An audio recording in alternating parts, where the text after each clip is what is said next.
What a jerk, at least tell us you're home. If you saw a streak of blue and gray feathers fly past you into the scrub, you'd be forgiven for thinking you just saw a blue jay. Not by me, of course, but by somebody. Probably. Not our bird. Meet the Florida scrub jay, a picky bird that lives in a very particular habitat. And that habitat is only here in Central Florida. Scrub is Florida's oldest and most endangered habitat. It's dominated by shrubs, pine meadows, scrub oaks, and wildflowers. I know all of that information off the top of my head. Scrub jays live in Florida scrub, a dry, sandy habitat with low oak shrubs and open patches of sand.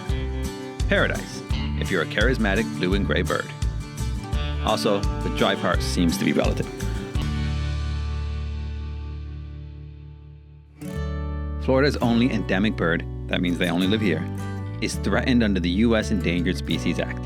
And the biggest issue isn't predators or invasive species, it's habitat loss due to development. And also, that habitat getting a little too grown in.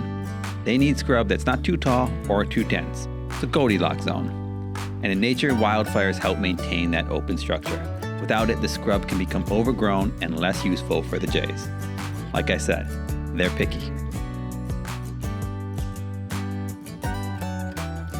Scrub jays are famously bold and curious. Lucky for me, they don't seem to mind getting their picture taken.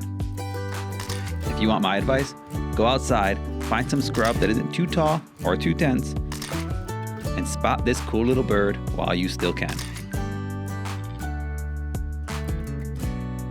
This is a bird that's been on my bucket list for a while.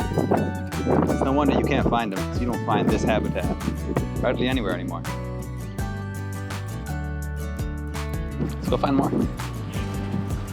I didn't get the perfect photo yet.